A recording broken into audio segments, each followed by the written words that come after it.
بسم اللہ الرحمن الرحیم۔ السلام علیکم۔ حضور اکرم صلی اللہ علیہ وآلہ وسلم فجر کی نماز کے بعد صحابہ کرام رضی اللہ تعالیٰ عنہ سے دریافت فرما لیا کرتے تھے کہ تم میں سے کسی نے کوئی خواب دیکھا ہے؟ اگر کسی نے دیکھا ہوتا تو آپ صلی اللہ علیہ وآلہ وسلم اس کی تعبیر فرما دیا کرتے تھے۔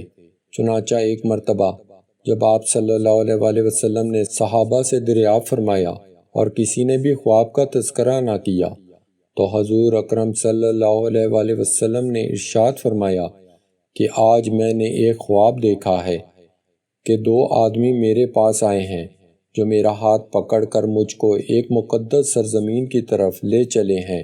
کیا دیکھتا ہوں کہ ایک شخص وہاں بیٹھا ہوا ہے اور دوسرا ہاتھ میں زنبور لیے ہوئے کھڑے کھڑے اس بیٹھے ہوئے شخص کے کلے چیر رہا ہے، اور جب ایک کلا گدی تک چر جاتا ہے تو دوسرے کلے کے ساتھ بھی یہی معاملہ کرتا ہے، اور اتنی دیر میں اس کا پہلا کلا درست ہو جاتا ہے، مگر وہ شخص پھر اس کے ساتھ یہی عمل کرتا ہے۔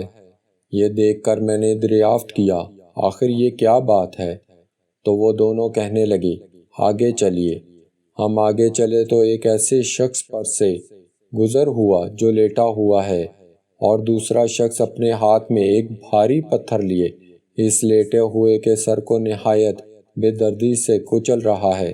چنانچہ جب وہ شخص اس کے سر پر زور سے پتھر مارتا ہے تو پتھر لڑک کر دور جا پڑتا ہے، اور وہ شخص ابھی اس پتھر کو لانے بھی نہیں پاتا کہ اس کا سر پھر درست ہو جاتا ہے، اور پھر وہ اس طرح اس کا سر پھوڑتا ہے۔ یہ ماجرا دیکھ کر میں نے دریافت کیا کہ یہ کیا قصہ ہے؟ تو وہ دونوں آدمی کہنے لگے آگے چلیے۔ جب آگے چل کر ہم ایسے غار پر پہنچے جو تندور کی طرح اندر سے کشادہ تھا اور اوپر سے تنگ، جس میں آگ دہک رہی تھی اور بہت مرد عورت اس میں پڑے تھے۔ جب آگ کے شعلے بلند ہوتے تھے تو وہ سب اوپر اٹھاتے اور نکلنے کے قریب ہو جاتے تھے، اور جب آگ نیچے بیٹھتی تو اس کے ساتھ نیچے چلے جاتے تھے۔ یہ دیکھ کر میں نے معلوم کیا کہ یہ کیا معاملہ ہے، تو وہ دونوں کہنے لگے آگے چلیے۔ آگے چل کر ہم نے دیکھا کہ ایک خون کی نہر میں ایک شخص کھڑا ہے اور دوسرا شخص نہر کے کنارے پر کھڑا ہے جس کے سامنے بہت سے پتھر پڑے ہیں۔ جس وقت اندر والا شخص نہر کے کنارے کی طرف آتا اور نکلنا چاہتا تو کنارے والا شخص زور سے اس کے منہ پر پتھر مارتا ہے کہ وہ پھر اسی جگہ پہنچ جاتا ہے، پھر نکلنا چاہتا ہے تو پھر مار کر اس کو اسی جگہ پہنچا دیتا ہے۔ اس حال کو بھی میں نے معلوم کرنا چاہا تو وہ دونوں کہنے لگے کہ آگے چلیے۔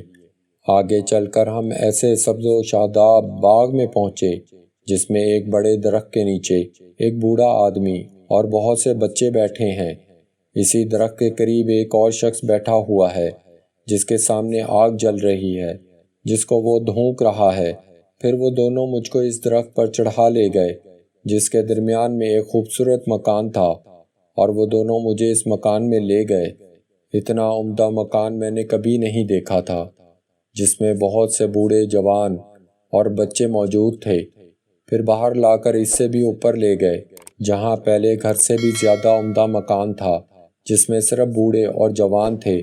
اب میں نے ان دونوں شخصوں سے کہا کہ تمام رات تم مجھے لیے پھرے ہو، آخر ان اسرار کی حقیقت سے بھی تو آگاہ کرو۔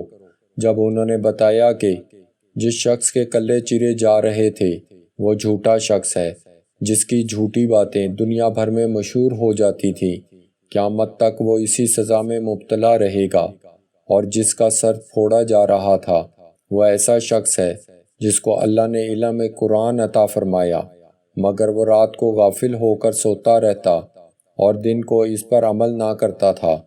قیامت تک وہ اس عذاب میں مبتلا رہے گا، اور آگ کے غار میں زنا کار پڑے ہیں اور خون کی نہر میں سود خور ہیں۔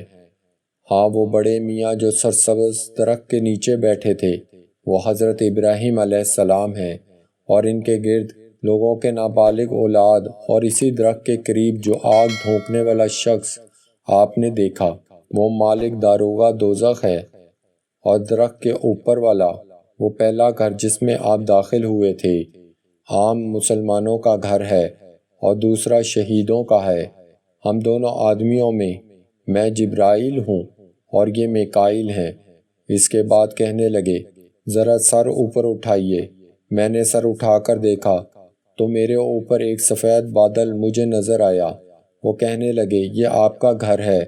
اس پر میں نے کہا تو مجھے چھوڑو، میں اپنے گھر میں داخل ہو جاؤں۔ اس پر انہوں نے کہا نہیں، ابھی آپ کی عمر پوری نہیں ہوئی، اگر پوری ہو چکی ہوتی ابھی چلے جاتے۔ انبیاء کا خواب بھی وہی ہوتا ہے۔ اس سچی حقائق سے جھوٹ بے عملی یعنی قرآن پاک کا علم ہونے کے باوجود اس پر عمل نہ کرنا، نیز زناکار، سود خور کی سزاؤں کا حال، نابالغوں، عام مسلمانوں اور شہداء کے درجات کا حال معلوم ہوا۔ اللہ تعالیٰ سب مسلمانوں کو ہر قسم کی برائیوں سے محفوظ رکھے اور نیک عمل کی توفیق عطا فرمائے، آمین۔ دوستو اچھی سٹوریز کے لیے چینل کو لائک کریں، شیئر کریں اور سبسکرائب کریں۔